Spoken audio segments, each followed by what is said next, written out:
तपाते रहो, सामने आने तपाते रहो।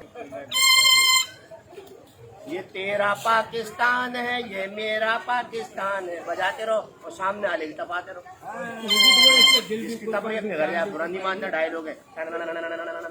तब्दीली आई रे, तब्दीली आई रे, तब्दीली आई नहीं है, बहुत बड़ी तकलीफ आई है। घबराना नहीं, परेशान नहीं होना। आवाम सो रही है और महंगाई हो रही है। मुन्ना रो रहा है और दूध महंगा हो रहा है, और मुन्ने का अब्बा नफसियाती हो रहा है, और मुन्ने के महंगे चले गए बहुत ज्यादा नफसियाती हो गया। ये सब कुछ तब्दीली में हो रहा है। ये वतन हमारा है, समझ में नहीं आ रहा है। अपने को तो उनकी जान मन के खा रहे सियासतदान, जीवे जीवे पाकिस्तान। पाकिस्तान का मतलब क्या?